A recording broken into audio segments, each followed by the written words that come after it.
দেখুন, আজকে আমি একটা নতুন স্ন্যাক্সের রেসিপি নিয়ে চলে এসেছি। আমি ব্রাউন ব্রেড নিয়েছি, আপনারা যে কোনো ব্রেড নিতে পারেন।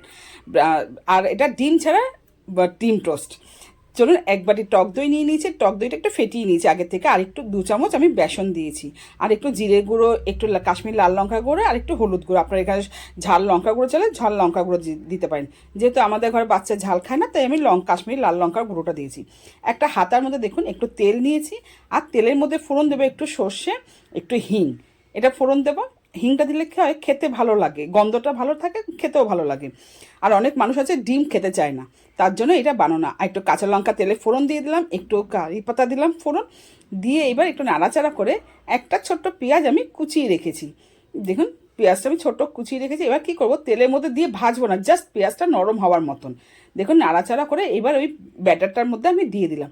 দিয়ে বেশ ভালো করে মিশিয়ে নিয়ে এবার কী করব, ব্রেডটা একটু তাওয়ার মধ্যে অল্প তেল দিয়েছি, বেশি তেল দেবো না। এবারে এই ব্রেডগুলো দেখুন দিয়ে এবার ভালো করে সুন্দর করে মাখিয়ে নেব। নিয়ে এপিট ওপিট করে মাখিয়ে নিয়ে এবার আমি কি করব, তো তোমার ফ্রাই প্যানটার মধ্যে দিয়ে দেবো। দেখুন, এক এক করে দিয়ে দেবো। আর এটা খেতে এত টেস্ট হয়, সন্ধ্যেবেলা অনেক সময় বাচ্চা বয়স্ক সবাই খেতে পারে, ভালো লাগে। ইভেন রাতে মনে করেন এটাই খেয়ে শুয়ে পড়বেন, যারা ভাত পছন্দ করেন, এক একদিন রুটি না বানিয়ে এসব খেয়েও শুয়ে পড়া যায়। দেখুন, একদম একটু লাল লাল করে আমি ভেজে নেব, যেহেতু ব্রাউন ব্রেড তাই বেশি করব না। আর এটা খেতে খুবই ভালো লাগে, বাচ্চারা তো ভীষণ পছন্দ করে। চলুন, দেখুন আমি এবার প্লেটিং করছি। প্লেটিং করে এবার দেখাচ্ছি, একটুখানি ছিঁড়েও দেখাবো কত সফট আর কত সুন্দর হয়েছে। এটার সঙ্গে আর কোনো খাবারও লাগে না, কিচ্ছু তরকারিও লাগে না, একটু সস নিলেই হয়ে যায়। আর এটা সকালেও বানাতে পারেন কিংবা সন্ধ্যে ইভিনিংয়ে আপনি এটা স্ন্যাক্স হিসাবেও ব্যবহার করতে পারেন। আর খুব ভালোও লাগে খেতে, বাচ্চারা তো পছন্দই করে।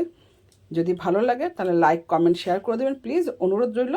আর আমি একটু গোলমরিচ দিয়ে দিলাম, যারা ঝাল আরও বেশি খেতে চান তাদের জন্য। আর ভালো লাগলে একটু লাইক কমেন্ট শেয়ার করে দেবেন, অনুরোধ রইল। ধন্যবাদ।